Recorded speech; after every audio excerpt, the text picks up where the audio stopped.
You're listening to the Sticks in the Six podcast. Here are your co-hosts, Andrew Forbes, Peter Barricini, and Alex Auston.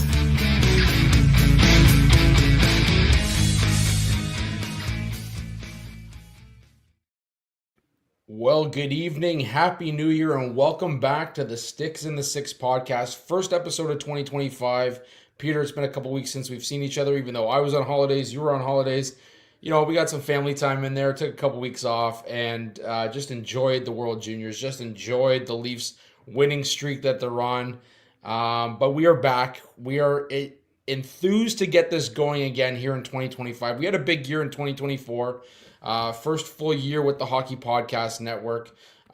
We did see a little dip in numbers, but that's just based on our productivity as well. Outside of that, our listeners have been great. Our viewers have been great. We've seen the YouTube channel continue to grow. So if you're tuning in now, make sure you subscribe. Help us continue to push that, because 2025 is going to be a big year for the Sticks in the Six podcast. I can feel it. We're doing well. We're pushing in the right direction. And the Leafs are pushing in the right direction. But before we get into all of that, first time we've seen each other in 2025. Happy New Year, Peter, and welcome back. How you doing there, buddy? Absolutely. Yeah. Happy New Year to you too, man. It's been a while. I've been itching to get back on the mic and talk Leafs with you. I know we got that. Like, it doesn't feel like we're already approaching, oh God, season 5, I would assume. Season 5. We are closing out.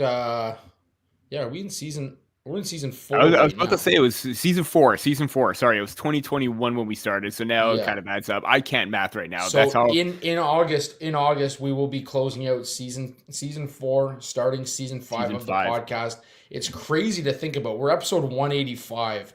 We're closing in on 200. Yeah, it's been a roller coaster ride, man. It's been absolutely fantastic, and I'm happy to continue to be doing this with you. But yeah. Holidays were great. Like you said, we had the downtime, catch up with family, relax, regroup, re-energize, so to speak, for the new season. And yeah, it's going to be a busy time right now. There's the Maple Leafs, there's draft, there's everything over at THW as well. I know we're going to be talking a lot about that on here, but yeah, it's going great. How are you doing? Man, it's been a crazy couple weeks. Christmas time's always busy, especially with the kids. You were traveling, I was traveling. The 3-day span of Christmas to Boxing Day, Christmas Eve to Boxing Day is just hectic. Insanity. Yeah, it's complete insanity. I know right now, I don't know how you guys are out there, but right now London's getting hit with an absolute streamer of about 50 centimeters of snow. So we're getting buried for the second time this year. God.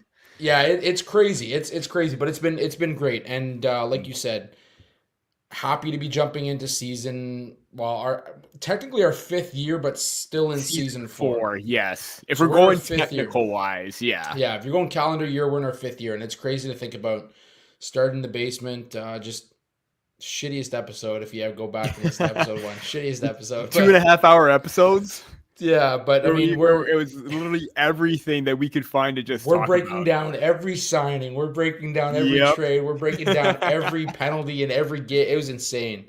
It was insane. It was long nights, lots of beers, lots of fun, but lots of growth as well in the last 5 years. Now at episode 185, it's pretty crazy to think about.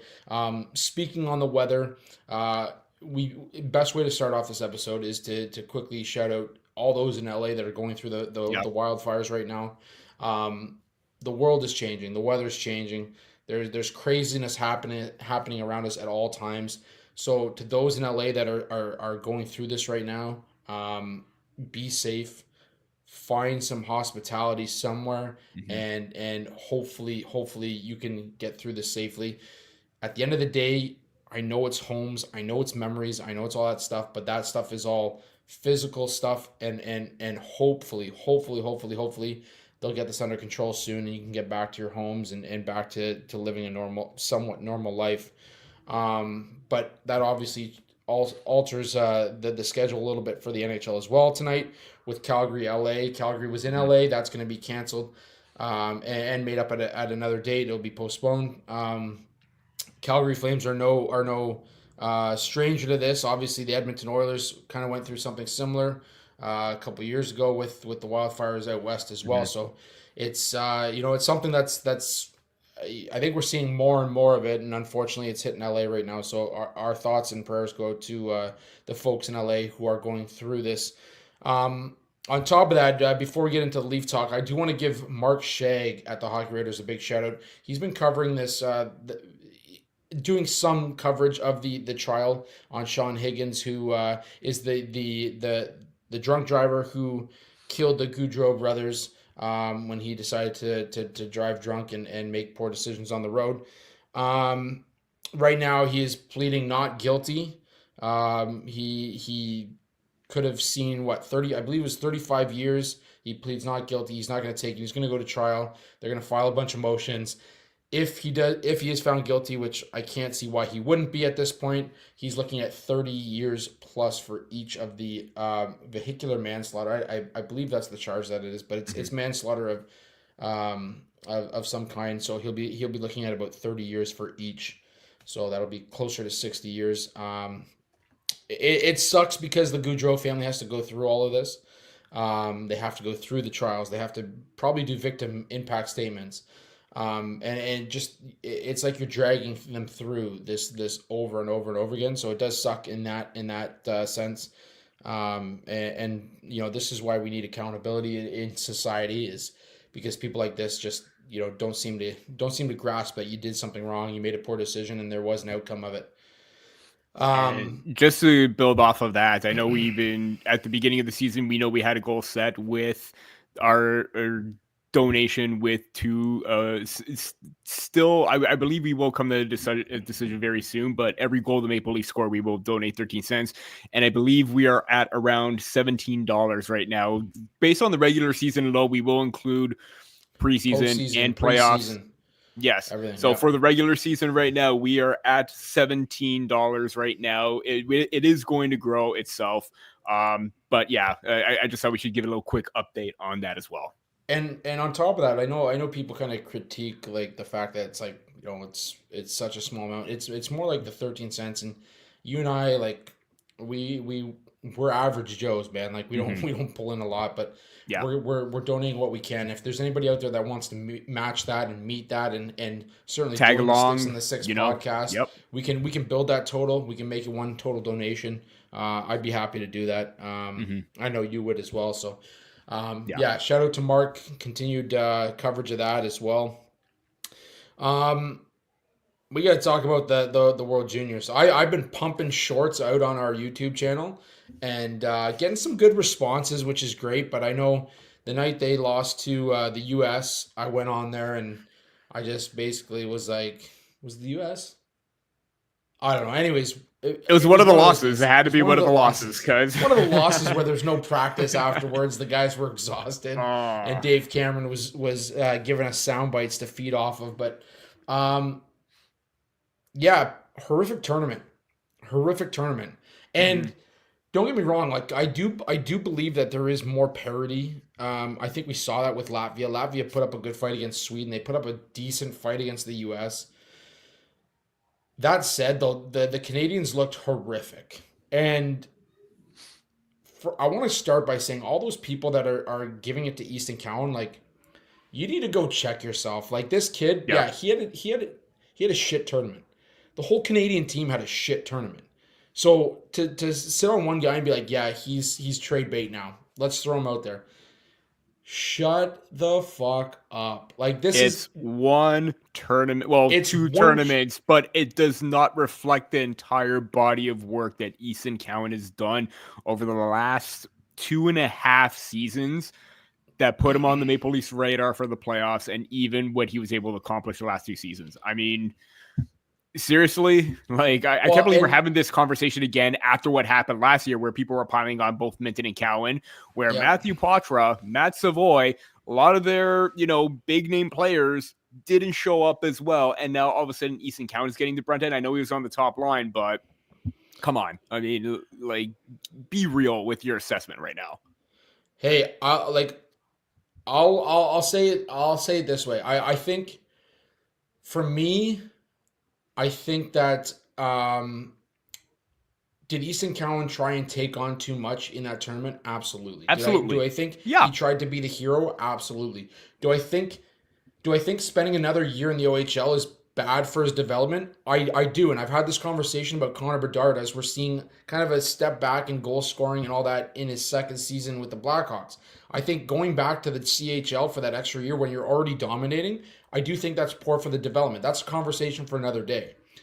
But in a 4-game round robin with the potential of quarterfinals, there's so much pressure on this Canadian team. There's so much pressure on the U.S.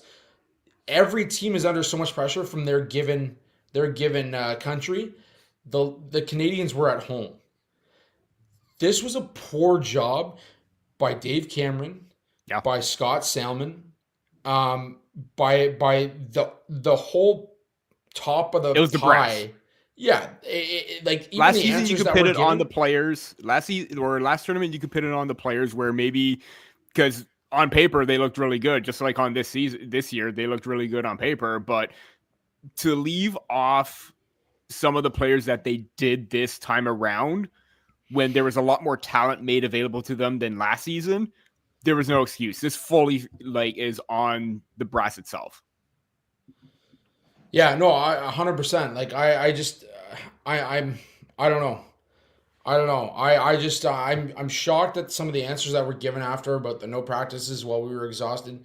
I put a tweet out there like nobody said you have to have a 2-hour bag skate. Like we're talking about like a 30-minute, hey guys, 45 minutes. This is the system we're working on. Yeah. This is the chemistry we need to build. Where are we missing it? We had bad decisions when it came to which players to put in. Martone was pulled out. You put Repkov in. Take him out. You put Martone back in. Those two guys have the chemistry. You're missing offense. What why are we sitting a guy that plays with the other guy and has clear chemistry? And you're like, why'd you bring all these 17-year-olds when you were gonna play them 9.5 minutes every game? Mm-hmm. None of the decision making made sense. You were missing guys like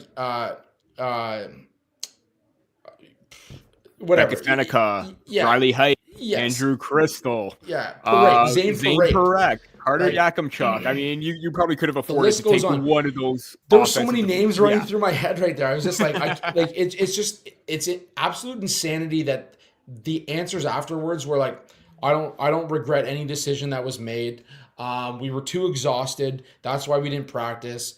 Yeah, blah, blah, blah, blah. It just like the excuses went on. And for the Canadian Team Canada or Hockey Canada brass to come out afterwards and stand by him and say, yeah, we made the right decision, Dave Cameron. Bullshit. No. Take a look in the mirror, own up to the mistakes. It goes back to the same accountability conversation we're having. It's not to the same extreme, but have accountability. Dave Cameron was a poor choice for this tournament. Mm-hmm. Maybe he's done well in the past. Maybe. Look at his Ottawa 67s right now. They are garbage. They're 8th in their conference in the OHL, and that's simply because there's 11 teams in that conference. So 8 teams are going to make it. Guess what? The Ottawa 67s are not good at the moment. They're going to be out in the first round. I can guarantee you. The fact that what really surprised me was the fact that he canceled, again, the canceling of the practices, I wouldn't change anything, just basically goes to show how incompetent he really is with the decision making, because you would think that, like you said, parity is good. As good as the loss or win that was for Latvia, it was a bad loss for Canada no matter how you look at it. It was a shocker. As a head coach, it is up to you to get the best out of your players, and you clearly did not do that because they nearly lost that game to Germany. And if they did, I don't know what Dave Cameron would have said. It probably would have been some other BS excuse or some lame comment or whatever, where he would just probably throw every cliche answer in the book. And then you cancel it against USA. You need a practice. You need to get something going because the quarterfinals are coming up against Czechia, a team that you really wanted to stick it to. Well. Yeah. They played very well. Yeah. The team that you wanted to stick it to for revenge after last season because you didn't want to repeat what happened, and look what happened.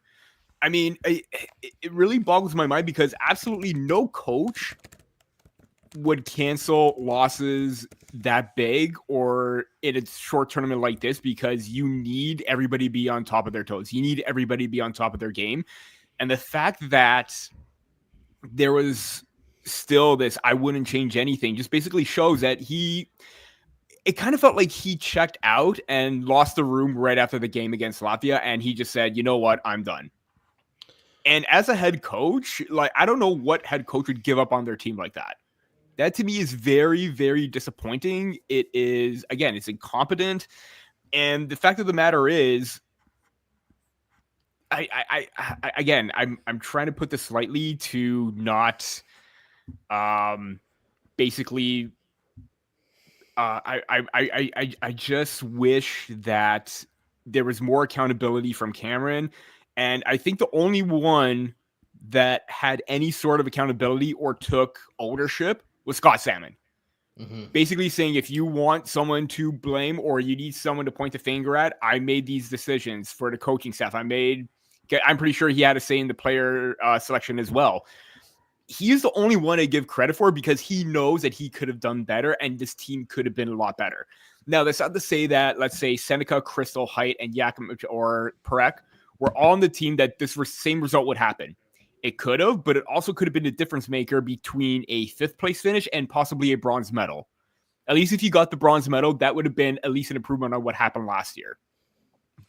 We won't know that. Hindsight is 2020. I get that, but the selection is what it is. The players had to do what they had to do, and it looked like, and again, they had this team bonding where they went to one of the military bases. And they had the slogan. They were doing a lot of bonding right then and there. I don't understand why it took this long, where they looked really good in the pre-tournament games, but in the actual tournament itself, after that Finland game, I don't know what happened. I really, really don't. And it really is concerning that next year, this time around, I don't care what team you're building, just take the best damn players available.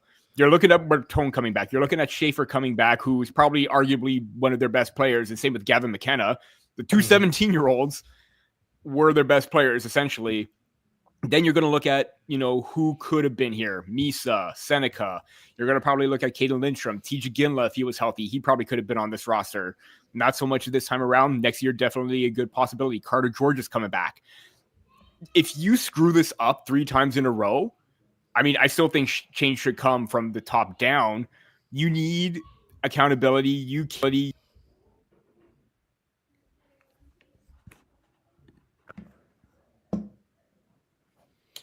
I lost you there for a sec. That's fine. You know what? I'm going to carry this for a sec because I'm just looking up Dave Cameron's history of coaching. And am I back? Yeah, you're back. Okay, cool. I don't know what happened there, but I am back, so continue. Yeah. I'll continue my thought after. Yeah, outside of losing in the finals with Mississauga St. Michael's Majors in 2010-11, he's not a winner, right? Like even in 22-23 with the 67s, he finished the season with a 51-12-5 record, lost in the second round. There's something missing here, and this isn't a knock on Dave Cameron. Honestly, like, he's just not the guy for the job. Mm-hmm. And it goes back to this conversation that you see in hockey all the time. We recycle and we reuse head coaches. There needs to be this young kind of push of new mentality, new minds. The game has changed. It's not the same hockey that Dave Cameron started coaching in when he picked up the head coaching job with the Sioux Greyhounds in 97-98.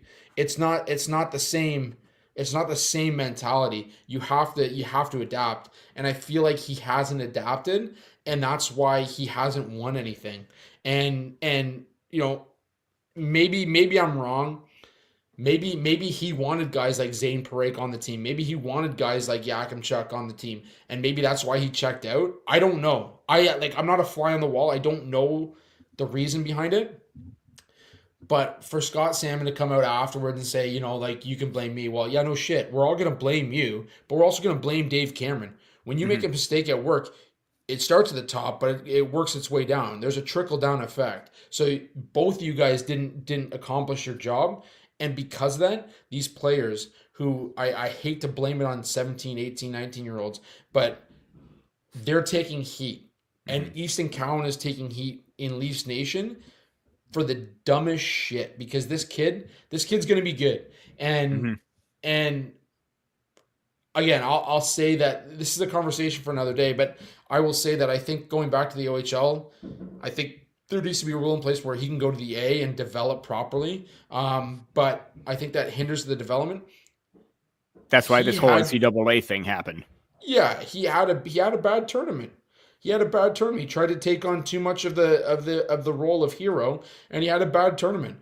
Everybody else around him had a bad tournament. The only player on that entire team that had a good tournament outside of Schaefer's 1.5 games that we got from him was Carter George. Outside of that, no Canadian can sit there and say, yeah, I had a great tournament. So I was just about to say, it's funny that you brought up his history as a coach, and he hasn't won anything outside of a couple of medals from here.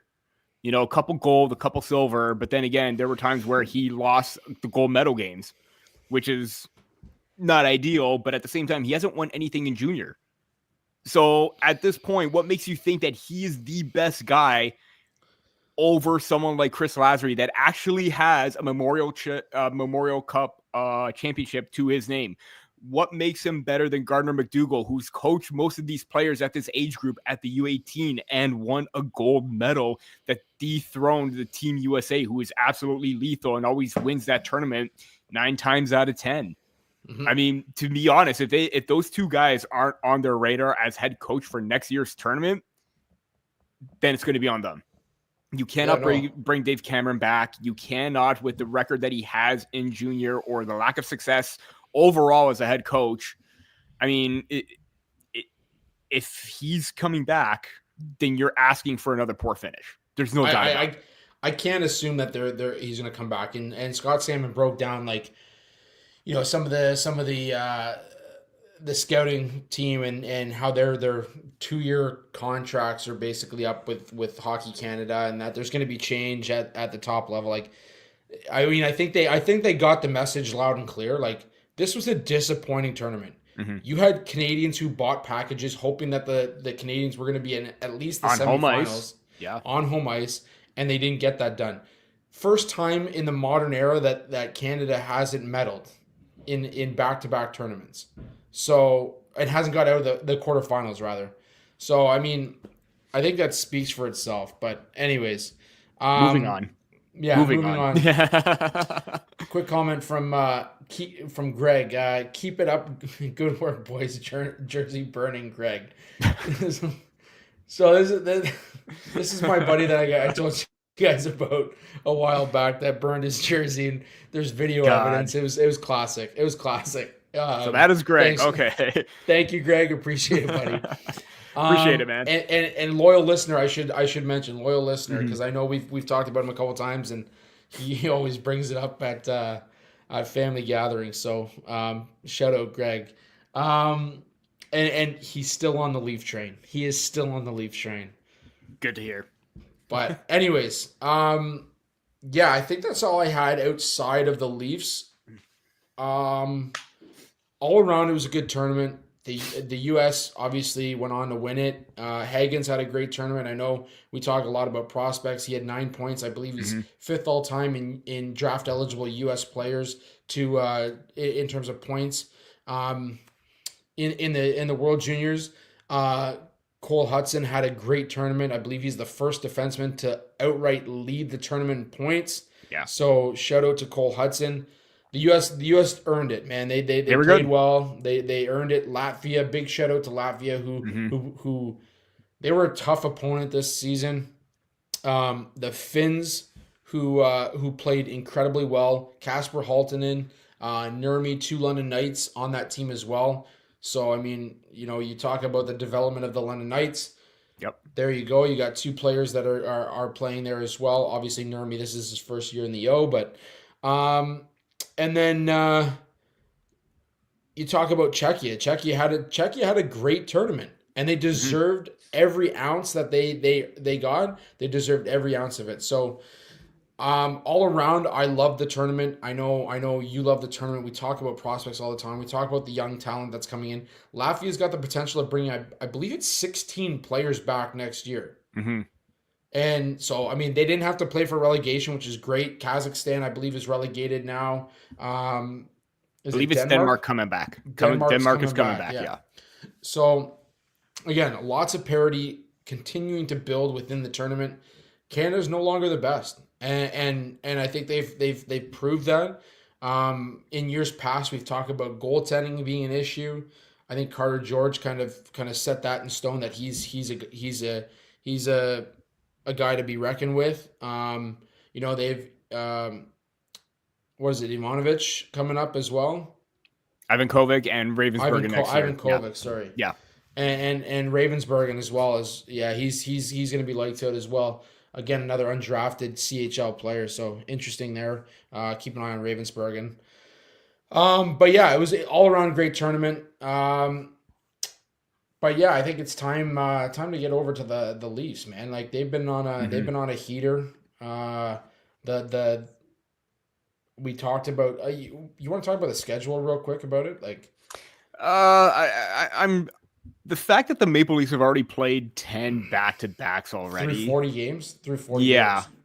I mean, I understand there's a Four Nations face-off. I understand that it's going to be a 2-week prep because it's going to gear them up for the Olympics next year. But, like, come on, you could have spaced everything out a little bit better. I mean, but I don't see there's an issue with bumping up preseason, getting rid of 1 extra week of preseason games, and then starting as opposed to 1 or 2 weeks into October, start the following week when September ends at the beginning of October. Because of that, you could literally space it out a little bit more. You have more room to work with, and the season can end a little bit quicker. So I'm just baffled that whoever's doing the scheduling there is just, yeah. I mean, that's all I could say. That's just my quick TED talk, because the fact that they are still pretty decent in back-to-backs and they have a decent record is a big positive. And considering how like the goals against are down, the record's still pretty decent as a result of that. You got to look at that as a win, even if the NHL can't figure everything out scheduling wise. Their Maple Leafs are making it work somehow, so that's a big plus for them. Yeah, like I don't want to sit here and complain about it. I mean, I think I've made peace with the fact that they've had 10 back-to-backs in 40 games. So like we're talking about 20 of their games being back-to-backs. That said, I'm glad that we're seeing more Joseph Woll with Stolarz out. We're getting a little bit more of a taste for him. He's got a 2.0 goals against in his last 5 games. In saying that, I'm all about the Four Nations Cup. But why doesn't every team have 10 back-to-backs in the first 40 games? Or I think Toronto and Carolina are the only ones leading in back-to-backs right now. Yeah, and so when I put it on X, I had somebody come back and say, well, the Devils had 17 last year. Devils only had like 12 or 13 last year, and that was through the entire season. So to be halfway through the year and have 10 back-to-backs, it's complete insanity. But the Leafs right now are tied with the Caps in the East. They're like atop the East. They're first in the Atlantic Division. They continue to push their lead against the Panthers. I can't sit here and complain. Maybe that's what they need. Nope. Is they need guys on the ice all the time. A little adversity from the NHL. Yeah, that's right. But the schedule maker needs to be fired. So that's all I have to say. Anyways, we got to talk about Matthew Knies. Called out by Craig Berube a couple weeks back. Just in terms of like he wants him to play a little bit more reckless.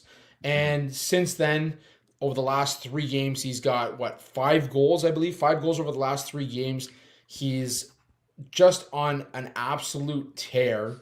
I believe I saw that he was 7th in goals from his draft year, and he is 11th in points from his draft year. So for a guy who was drafted, 57th or 67th overall?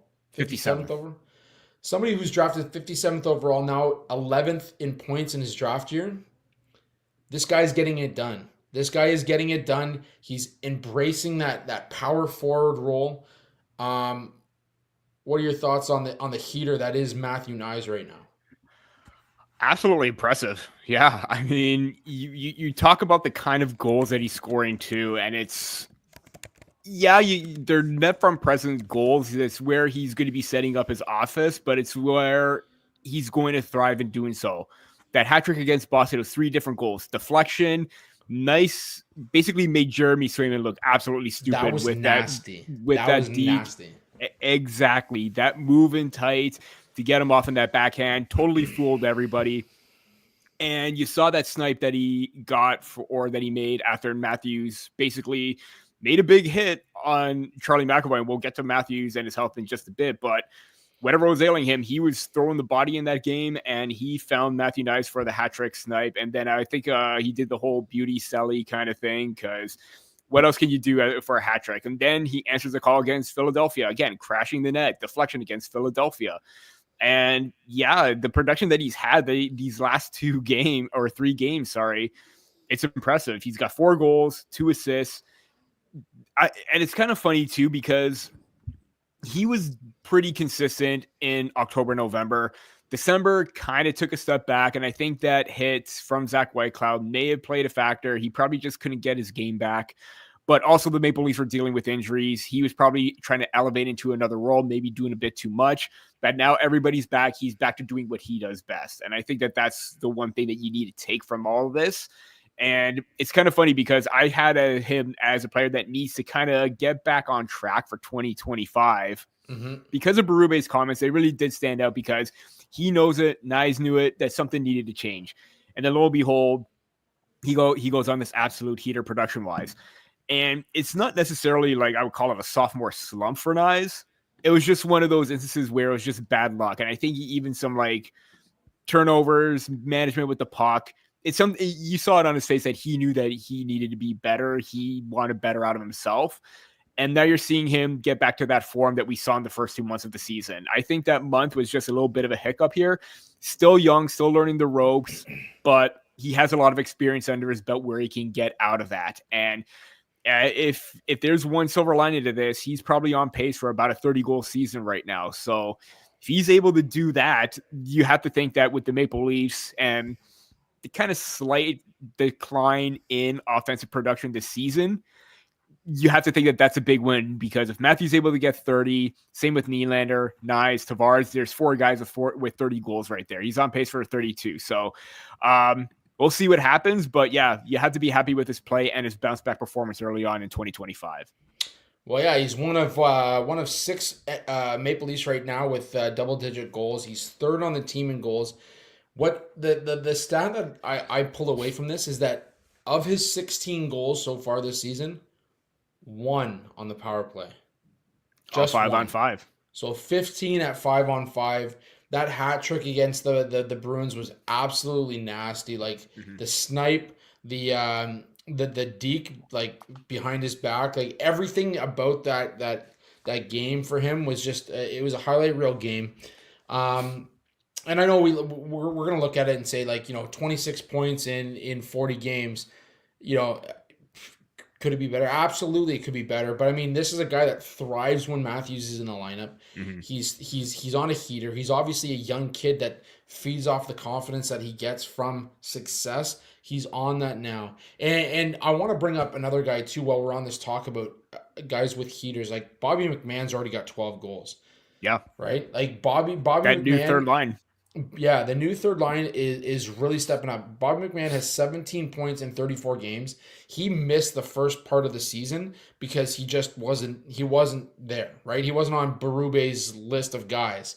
And now he's in the lineup. He's found a line that he connects with. He's the shooter on a line with a guy that, like Domi, we talked about 2 months ago, he averaged less than 3 shots a game. There you go. Now you've got the guy that's going to be shooting the puck for you. You got Robertson, who's also going to shoot the puck. The Energizer Bunny.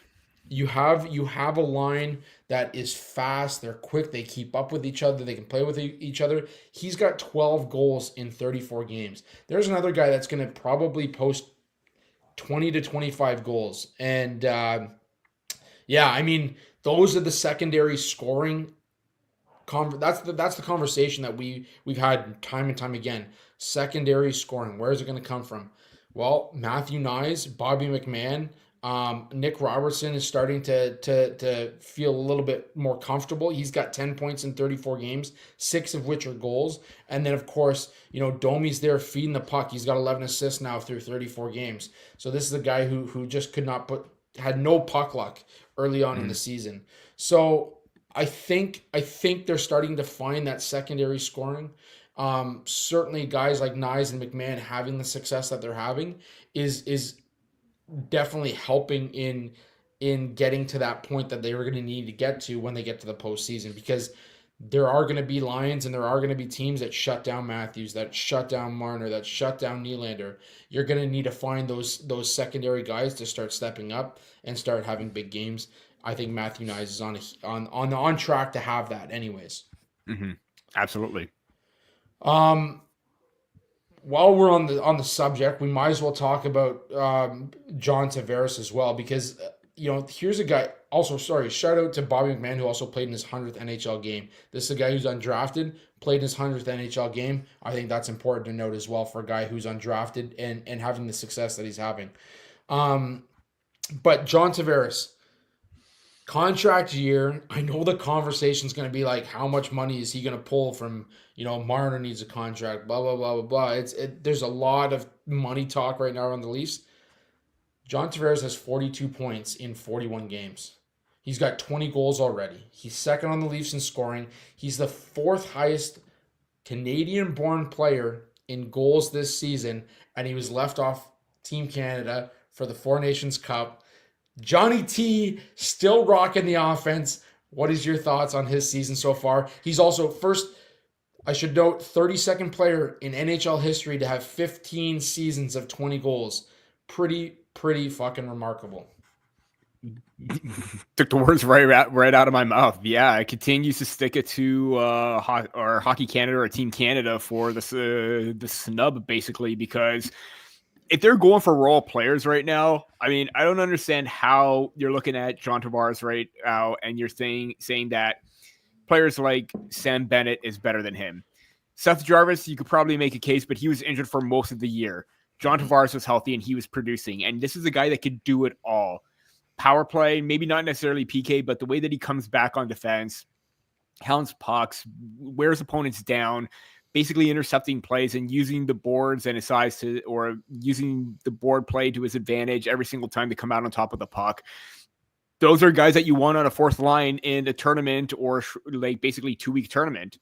I mean, he's repped Team Canada before multiple times. I don't understand how you could do that to him as well. But yeah, I mean, if you're looking at someone like Sam Bennett, how is he better than John Tavares up the middle of the ice right now? I'm convinced the CRA has something to do with it. Oh, still fighting that tax money. Still fighting that tax money. They don't want him to play. I'm convinced. Free John Tavares. You started here on Sticks in the Six. Free John Tavares. Anyways, Auston Matthews. He's come out. He said he doesn't know if he can fully recover. So there's some confusion here, because my understanding is he came out and he said, I don't know if I can fully recover this season. Mm-hmm. There were some reports out there that were saying he doesn't know if he can fully ever recover from this, which I believe that was taken out of context. 100%, I think. But it's believed that he can't fully recover from the injury this season. Now he comes back, he's had a 3-game stint since he's come back. He's had obvious success in those 3 games, including a diving goal for an empty net goal. Like, what an effort, first of all. Second of all, a guy who's injured throwing his body on the line like that, pretty freaking incredible. But in those last 3 games, he has 7 points, including 2 goals, a lot of helpers. He was a +5 against Boston as well, obviously with Matty Knies getting the Hattie. But Auston Matthews, like, is it something to be worried about, or should we just sit back, take the ride, let him have the rest? Is this like a Kawhi Leonard takes a few nights off every once in a while just to get back to 100%? See, that's a good question. I don't think we're there just yet because Kawhi Leonard was already having a lot of injury troubles when he came to Toronto. I mean, you could say that this season, but it's something that it's been bugging Matthews all season, and he keeps re-aggravating the same injury. And I think that last cross-check against Buffalo, I think that's what did it in, because it kind of seems like he was wincing, turning his back, rib cage area kind of thing. I think it had something to do with that. Again, I'm not going to act like I play or I'm a doctor or I know what I'm talking about, but based on the hit alone, it kind of seemed like that. Wrist was fine when he came back the first time. He was shooting. He was still all over the place. The legs weren't affected. It's probably something with like one of those movements where maybe it's just one of those fluke injuries where maybe it's just something that you got to be very, very cautious about. And I could understand why everyone's going to be on edge. And again, I kind of agree that maybe they took it out of context, his comment, where maybe, oh, I don't know if I'm going to get over it this season and everyone's going to be all doom and gloom or whatever. I think it's one of those things where he would like to get over it because he wants to be healthy and help his team out. I don't think it's one of those situations where, you know, you got to get some reassurance or some secondary help right away or put him on LTIR. And, you know, basically if you want to circumvent the cap, just like other teams have had in the past, go right ahead and do it. I don't think we're right there yet, but I do think that it's something that you need to be very, very cautious about and take each game step by step. If the doctors think that he's healthy every single time right now, coming out, looking good in practice, looking good after every single game, then so be it. Let him play. I don't see an issue there. And I think everyone is also saying that maybe he should take a step back from the Four Nations. This is a guy that wants to play for his country. I don't think anybody's going to take that opportunity away from anyone. The only thing that would, you know, worry me a bit if he does re-aggravate it leading up to it and then he comes back beforehand, I think maybe you should play it a little bit cautious, where maybe take that extra 2 weeks off so he can recover. But then again, this is best on best. This is what players want to do. But I think it has to come at an expense where it's either a short mini tournament like this, maybe hold off until the Olympics next season and worry about a long playoff run now. But yeah, I think overall, I think maybe his comment was taken a bit out of context. I think maybe he was just probably playing around too, where maybe he's just like, yeah, you know, I hope I could recover from it. I hope I could get over it, because I think everybody would like to take that sarcastic approach. Because when you saw him against Boston, I mean, the way that he was throwing his body against Brad Marchand and Charlie McAvoy, guys that basically go at him every single time they play each other, the fact that he was dishing it out to them really caught my eye. And I'm like, okay, maybe he's back. Maybe he's able to throw his weight around. Maybe he's getting a little bit pissed off, and maybe all that energy is building up in him where he wanted to get on the ice, make an impact, and then you have 7 points in 3 games. I think this is just the start for him coming back because of the ups and downs he had in the first quarter. See what happens throughout the rest of this quarter leading up to the deadline, but expect a big second half from him. I think that, yeah, he's going to be very, very cautious, and I think everyone around him is going to be cautious to protect him as well. Yeah, I mean, hey, I'm all for him going to play for the U.S. and then, you know, sitting out a few games to become 100% again. So, I mean, we need Canada to win here. We need some Canadian success. Honestly, I think U.S. is the favorite right now. So they have to be. Yeah, they have to be. You got the Tkachuk brothers. Yeah. Anyways. Yeah, no, I agree. I think the only Leaf right now that's going to step away from the Four Nations Cup is Yanni Hakanpää. Like, we haven't seen him. We haven't seen him on the Leafs blue line, like, basically at all this season. So shout out for the Philippe Martin, because that's looking pretty good right now. Yeah. Or the extension, sorry. So, Bubba, freedom. I know you're not talking about JT, but it kind of fits in our conversation. Free JT. JT. I think you want. I do this thing where I shout freedom in Scottish, like Braveheart. Braveheart. I was just about to say I was going to draw that Braveheart comparison. Yeah, maybe get a few more beers in me and we'll talk about that on the podcast one time. But tonight's not the night. Going back to Sticks in the Six After Dark kind of thing, or Sticks in the Six After Dark. Man, there's some messy. The good old days, there. Man. The good old days. But anyways, yeah, no, I can't see him stepping away from it. I would like him to be as healthy as he can be leading into the playoff run, right? Like, that's what it's all about. At the end of the day, you've got to see on the jersey now. You have to think about team first. You have to set an example. I don't think he's not going to do it. I think he's going to find a way to get that done, and still represent his country. And I think, Matthews wants to play hockey. He wants to play He's hockey. a gamer. He loves to play hockey. He's Yeah. a gamer. So, yeah, I mean, I think everything was taken out of context. I think, is he 100%? Absolutely not. I think you can see that in the way that he's skating, the way that he's shooting, everything. He's not 100%. I think he's around 85. And I'll take an 85% Auston Matthews for a strong playoff run any day of the week than having him out of the lineup. Even though the Leafs record with him out of the lineup is strong, playoff hockey is different, and you need all your weapons. He's a weapon. And I think we need to, I hope he's at least 85 to 90% when it comes to playoff time.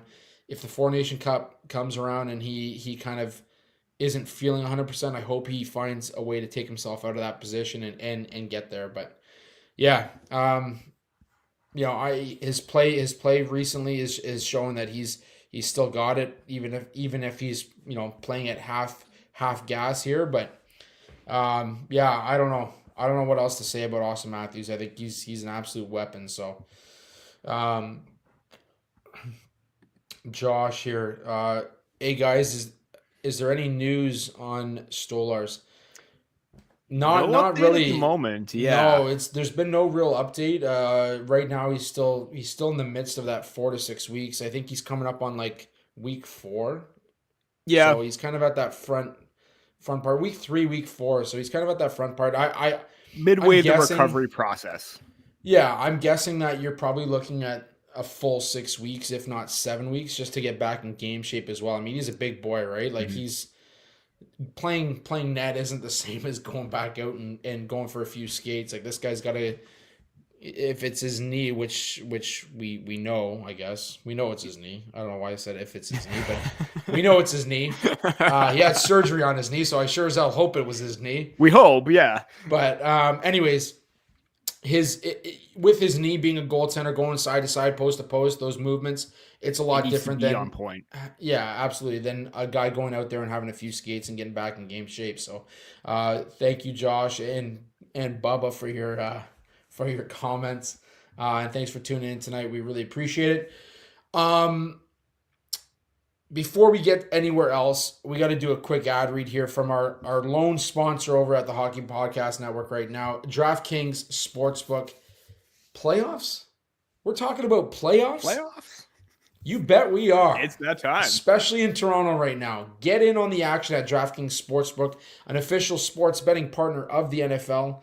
Scoring touchdowns is key to winning in the playoffs, and you can score big by betting on them at DraftKings, the #1 place to bet touchdowns. Ready to place your first bet? Try betting on something simple like a player to score 6. Go to the DraftKings Sportsbook app and make your pick. I would say that Jahmyr Gibbs on the Detroit Lions is probably your best bet. He had 4 TDs Monday night. Why not take him for NFL playoffs to score a TD as well? New DraftKings customers, you can bet $5 and get $200 in bonus bets instantly. Download the DraftKings Sportsbook app and use code THPN. That's code THPN for new customers to get $200 in bonus bets instantly when you bet just $5. Only on DraftKings Sportsbook. The crown is yours. Gambling problem? Call 1-800-GAMBLER. In New York, call 877-8-HOPE-NY or text HOPE-NY 467-369. In Connecticut, help is available for problem gambling. Call 888-789-7777 or visit ccpg.org. Please play responsibly. On behalf of Boot Hill Casino and Resort, Kansas, 21 plus age and eligibility varies by jurisdiction. Void in Ontario. Bonus bets expire 168 hours after issuance. For additional terms and responsible gaming resources, see dkng.co/audio.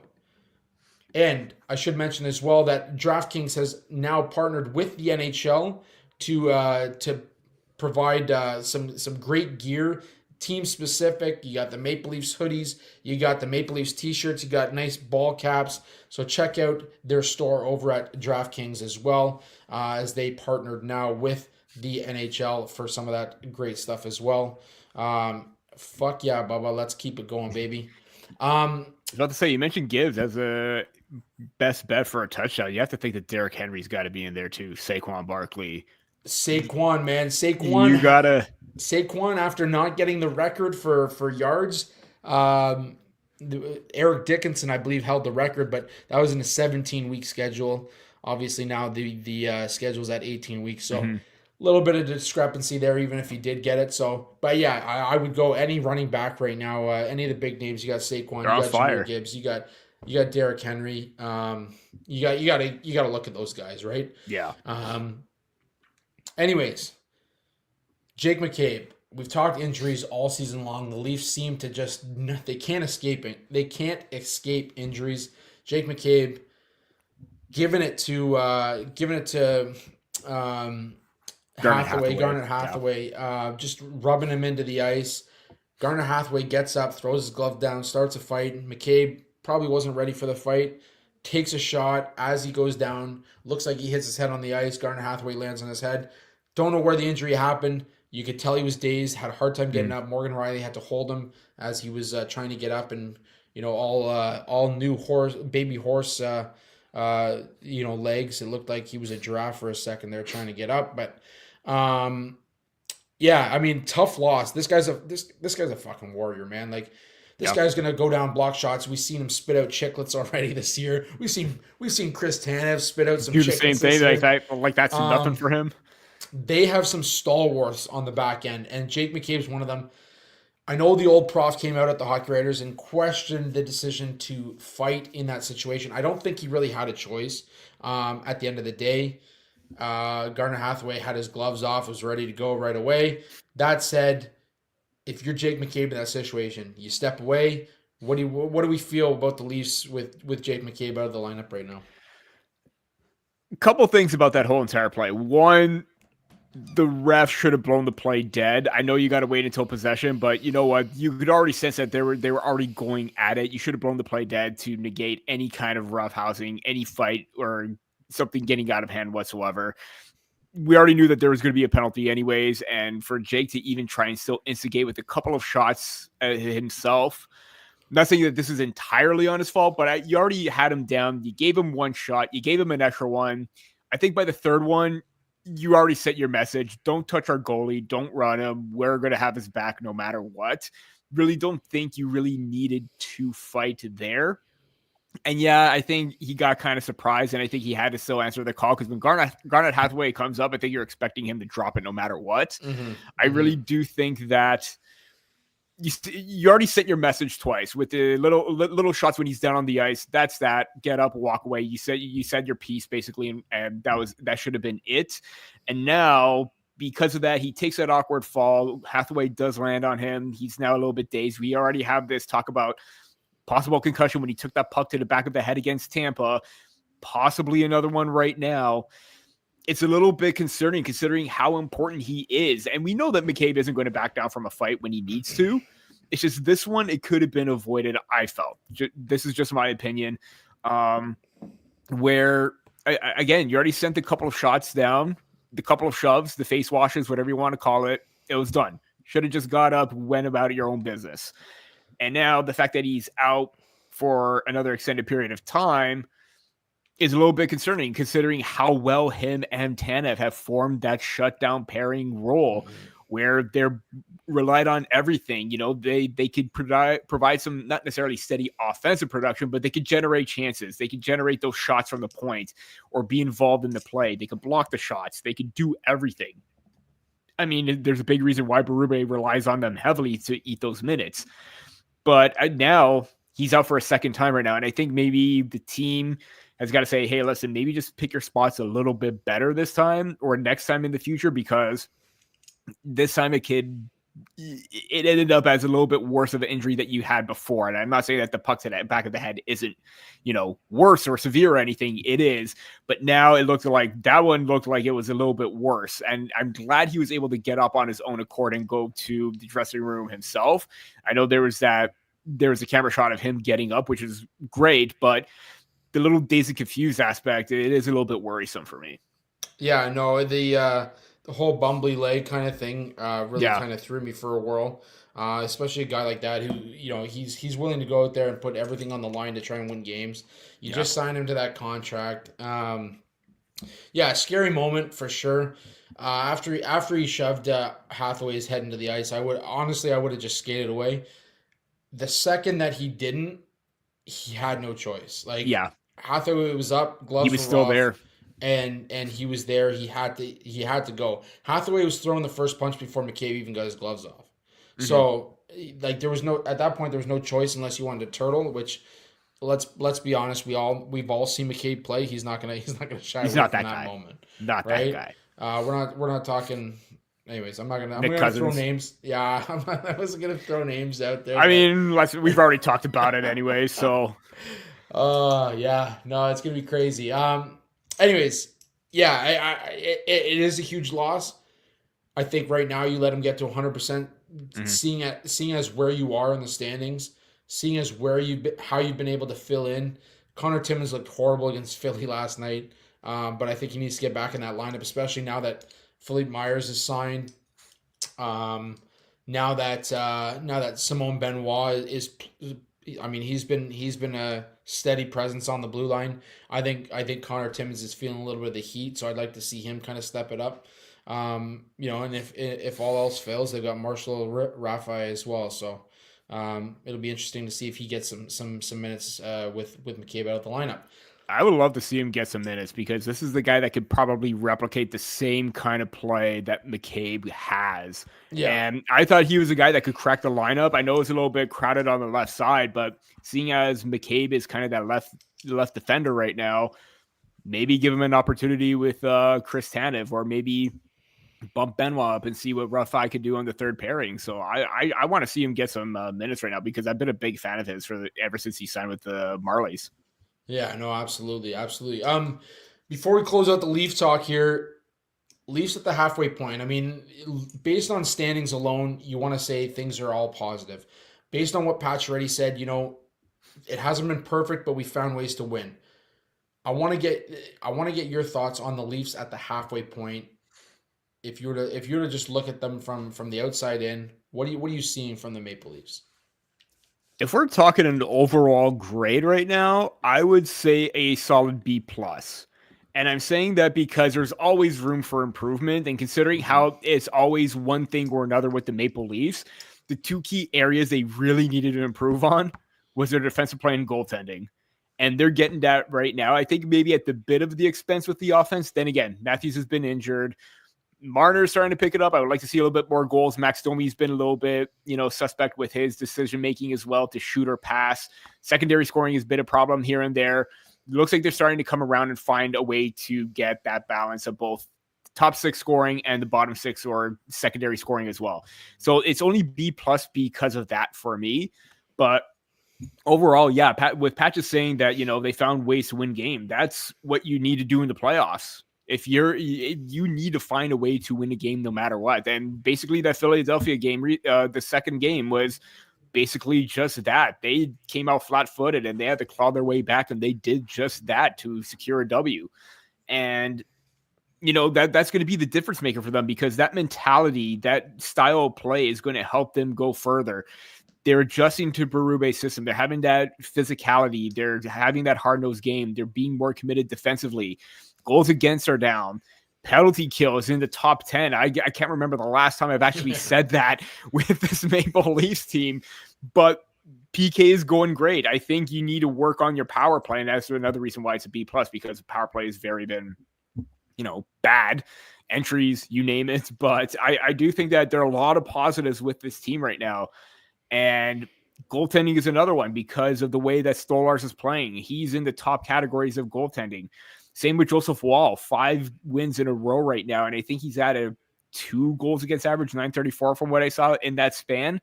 Could be wrong, but the numbers are absolutely great for him. And you're getting a more complete style play where maybe in the past it was all run and gun offense. You're not seeing that right now. And that run and gun offense is not going to pay off in the playoffs. It's this steady shutdown game. breaking up plays and then transitioning, because they have the ability to be strong in transition as well and taking advantage of those rush opportunities and getting that offensive zone time, wear down the opponent. That's what's succeeding right now. So being tied first overall, I just hope they don't, separate themselves from Washington, because I don't want that President's Trophy curse lingering over this team right now, because we all know about it. Yeah. Time to break it. If there is a team to break it, let's make it the Leafs. So we'll see what happens, but you have to be very, very optimistic about this team going forward. Now everything's going to come down to when April hits, but they're staying the course. They're being level-headed. They're not getting too ahead of themselves, and they're saying everything right. There are times where they win a game. They could be better. That's what you want to hear. This is perfect. This is what you want to see with this team right now.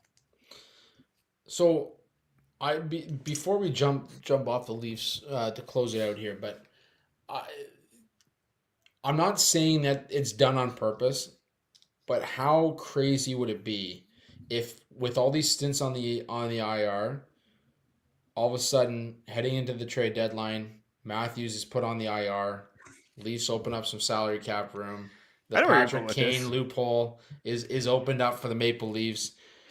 Is this crazy to think? Like, am I insane to think about this, or is this like,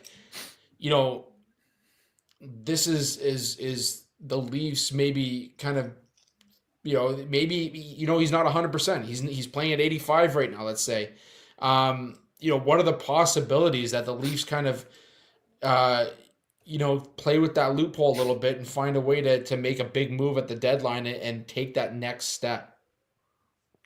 I mean, if you're suggesting that they follow the path of the Vegas Golden Knights and Tampa Bay Lightning, if you have the opportunity to, why not? I mean, I watched the NHL actually do something about it, because the Toronto Maple Leafs abused the system just like the other teams did previously before, but whatever. Are any of us even questioning the fact that Mark Stone's going to go on the IR heading into the deadline? Something's going to happen, whether it's Vegas or another team. Some teams are going to do the exact same thing. So let's put it out there. I mean, let's say you put Matthews $11 million or $12 million contract on the books for needed help up front. Who could you possibly get to try and fill that money up? You could look at Dylan Cousins to get some reassurance up the middle of the ice. I know they want a centerman. I know they want players with term. Definitely a player that could fit the both with 5 years remaining, 7.1. Do you opt at going for someone like Scott Lawton, who can fit up the third line, shore that up a little bit? Do you go on a whim and take Brock Nelson as well? I'm not sold on Brock Nelson. He's a pending UFA, $6 million. I because of the down year that he's having offensively, I'd be very, very wary in paying a big price for him.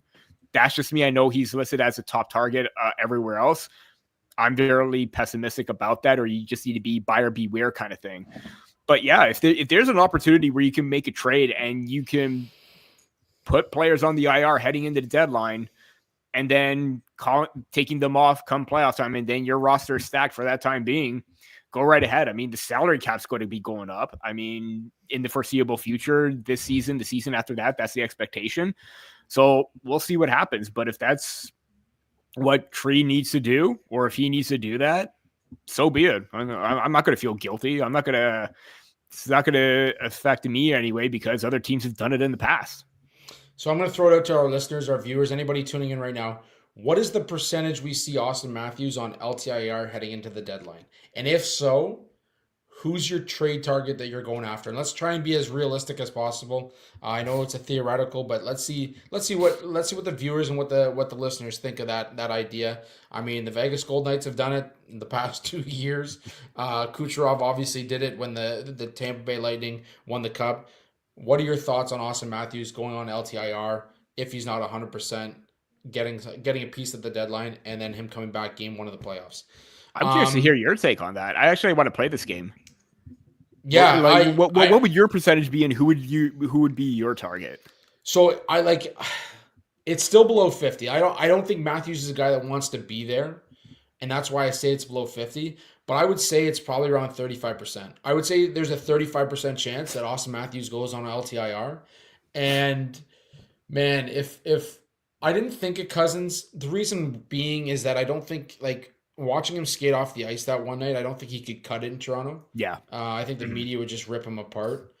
Um, Scott Lawton, the guy that keeps coming to mind, and I know it's like it's crazy to think about. It's crazy to even suggest this. But like I would love to see a Travis Konechny type of player come to Toronto. I would love to see that kind of like that feistiness, that playing on the edge, that going into the corners, that grimy type of he plays it. He's a Craig Berube type player. He's a Craig Berube type player. He's a more effective Max Domi.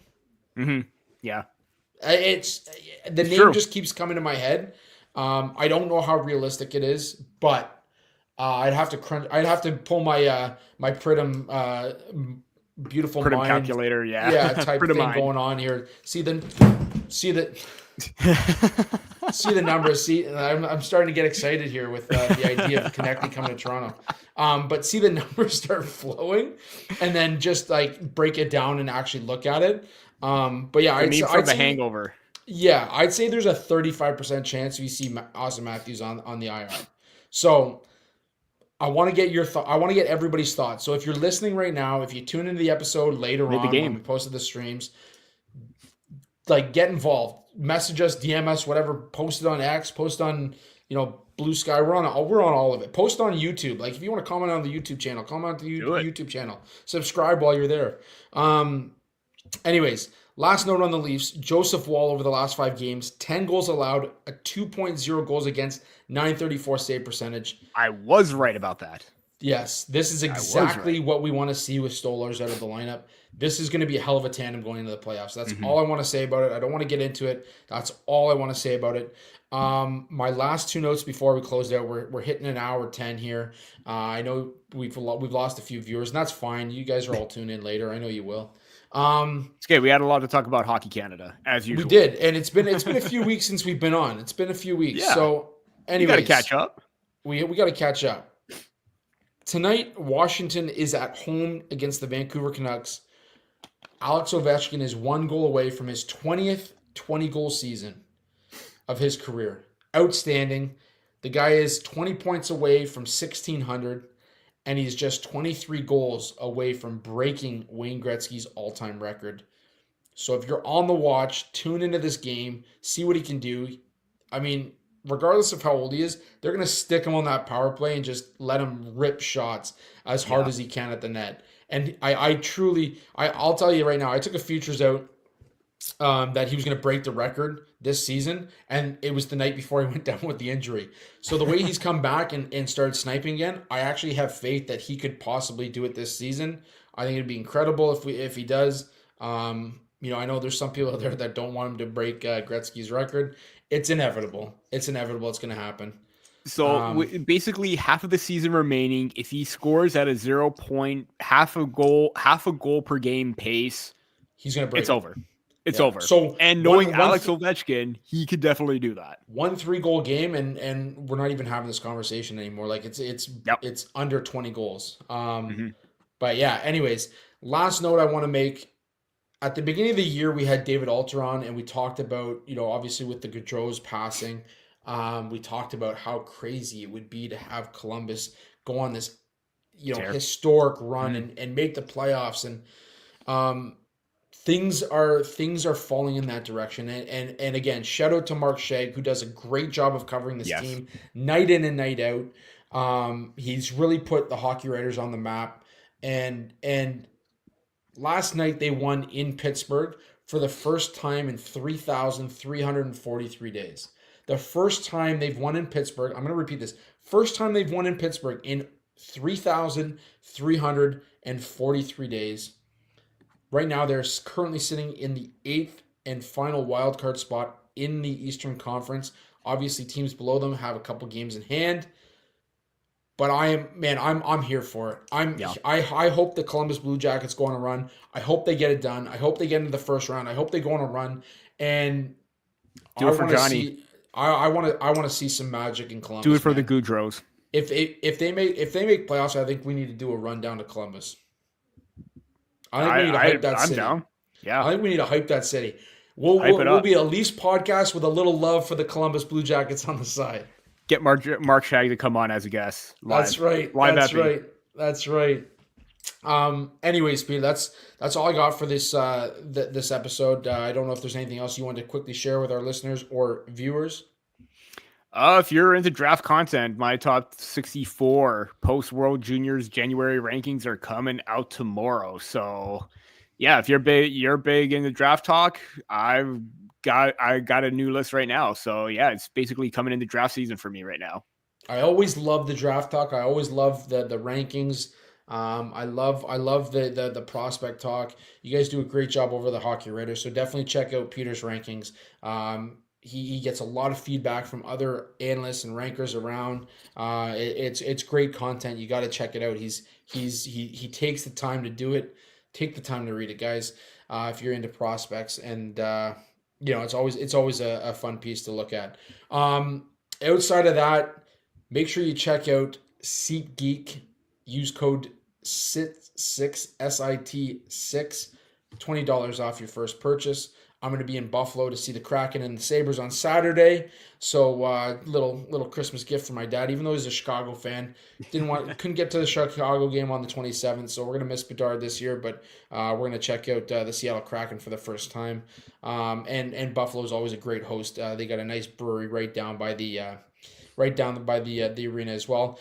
Check out DraftKings. You use code THPN. Check out our friends over at the Indie Ale House. And as always, big shout out to the Hockey Podcast Network. They continue to push us to reach great standards. We appreciate being a part of that incredible family with some incredible shows over at the Hockey Podcast Network. And man, I look forward to getting back on it next week as we get back into the flow of things. 15 episodes. We're talking about milestones all episode. We're 15 episodes away from episode 200.